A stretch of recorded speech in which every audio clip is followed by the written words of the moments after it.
Hi అండి, welcome to శ్రీనీ world. ఈరోజు వీడియోలో మనం చూడబోతున్నాము ఇన్స్టెంట్ బొబ్బట్లు. పిండి నీట్ చేసే పని లేకుండా, పప్పు ఉడికించే అవసరం లేకుండా ఈజీగా తయారు చేసుకోవచ్చండి. ఎప్పుడు కావాలంటే అప్పుడు బొబ్బట్లు తయారు చేసుకోవచ్చు. దాని తయారీ విధానం ఏంటో ఇప్పుడు చూసేద్దాం.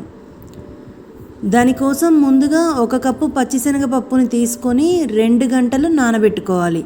ఒకవేళ మీకు అంత టైం లేదు అనుకుంటే వేడి నీళ్ళల్లో 1 గంట పాటు నానబెట్టుకుంటే సరిపోతుంది. ఇలా నానబెట్టుకున్న పప్పుని 2-3 సార్లు నీట్గా వాష్ చేసి వాటర్ అన్నీ వంపేసి ఒక మిక్సీ జార్లోకి యాడ్ చేసుకోవాలి. మనం ఏ కప్పుతో అయితే పప్పు తీసుకుంటామో అదే కప్పుతో 2 కప్పుల బెల్లం యాడ్ చేసుకోవాలి. ఒకవేళ మీరు స్వీట్ కొంచెం ఎక్కువ తింటారు అనుకుంటే మరొక 1/2 కప్పు నుండి 1/2 కప్పు వరకు యాడ్ చేసుకోండి. ఇప్పుడు ఇందులోనే 1 కప్పు వాటర్ యాడ్ చేసుకొని మూత పెట్టి ఫైన్గా మెత్తగా పేస్ట్ అయ్యేంత వరకు మనం మిక్సీ వేసుకోవాలి. వీడియోలో చూస్తున్నారు కదా, ఇంత సాఫ్ట్గా ఉండాలండి మనకి పప్పు మిశ్రమం అనేది.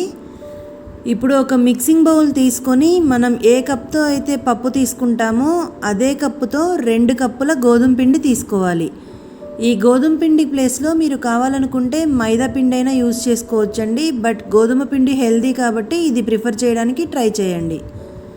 ఇప్పుడు ఇందులోనే కొద్దిగా సాల్ట్ యాడ్ చేసుకోండి. ఏ స్వీట్ ఐటమ్ అయినా మనం కొంచెం సాల్ట్ యాడ్ చేసామంటే టేస్ట్ అనేది ఎన్హాన్స్ అవుతుంది. ఇప్పుడు ఇందులోనే 1 టీ స్పూన్ నెయ్యి, 1 టీ స్పూన్ యాలకల పొడి వేసి ఈ డ్రై ఇంగ్రీడియంట్స్ అన్నింటినీ బాగా మిక్స్ చేసుకోవాలి. ఇలా మిక్స్ చేసుకున్న తర్వాత మనం ముందే మిక్సీ వేసి పెట్టుకున్నాం కదా పప్పు బెల్లంని, ఆ బ్యాటర్ని ఇందులో వేసుకొని ఉండలేమీ లేకుండా గోధుమ పిండి అండ్ ఈ పప్పు బ్యాటరు పూర్తిగా మిక్స్ అయ్యేలాగా కలుపుకోవాలి. చూడండి, బాగా కలుపుకున్న తర్వాత ఇలా గట్టిగా అవుతుంది. మనం ఇందులో ఇప్పుడు కొద్దిగా వాటర్ యాడ్ చేసుకుంటూ పిండిని జారుడుగా కలుపుకోవాలి. కొలతలు ఒకసారి మళ్ళీ చెప్తున్నానండి.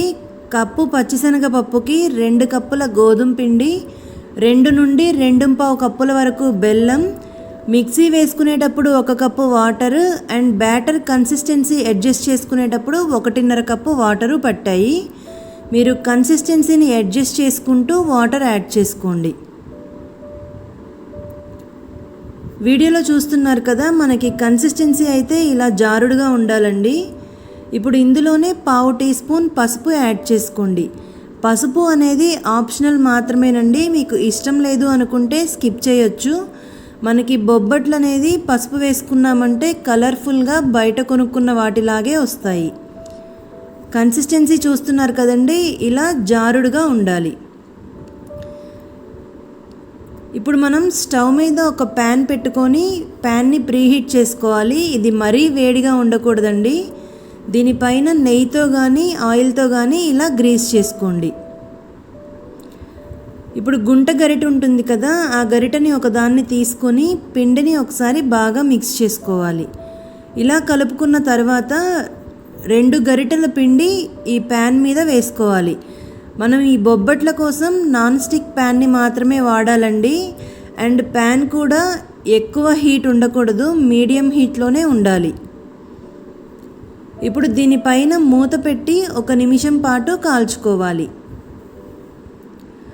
1 నిమిషం తర్వాత మూత తీసి సైడ్స్ కొంచెం కదిలించుకొని ఇంకొక సైడ్ కూడా టర్న్ చేసుకొని కాల్చుకోవాలి.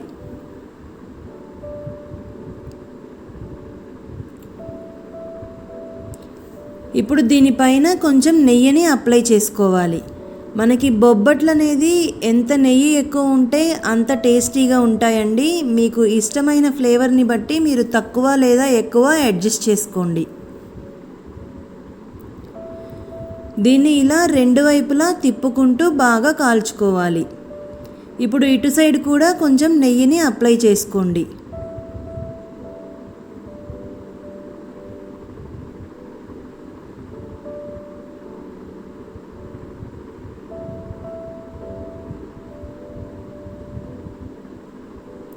ఇప్పుడు మనకి బొబ్బట్టు అయితే రెడీ అయిపోయిందండి. ఇప్పుడు మనం దీన్ని ఒక ప్లేట్లోకి తీసుకుందాం.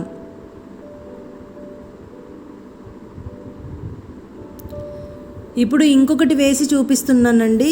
ప్రతి బొబ్బట్టు వేసుకునేటప్పుడు మనం కొంచెం నెయ్యితో కానీ ఆయిల్తో కానీ గ్రీస్ చేసుకోవాలి. ఇలా గ్రీస్ చేసుకుంటేనే మనకి ఈజీగా వస్తుంది.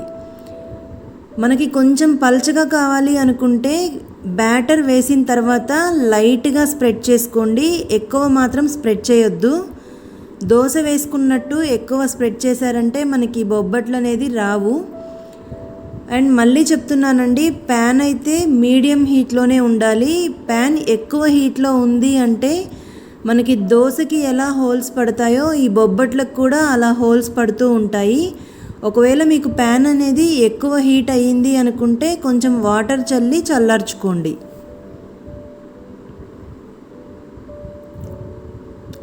ఇలా నెయ్యిని స్ప్రెడ్ చేసుకుంటూ రెండు వైపులా తిప్పుకుంటూ కాల్చుకోవాలి. అంతేనండి, మనకి బొబ్బట్లు అయితే రెడీ అయిపోయాయి. ఇలాగే మనం అన్ని బొబ్బట్లని తయారు చేసుకోవాలి. ఈ ఉగాదికి మీరు కూడా ట్రై చేసి మీకు ఎలా వచ్చిందో కమెంట్స్లో తెలియజేయండి. If you like this video please like, share, comment and subscribe to my channel.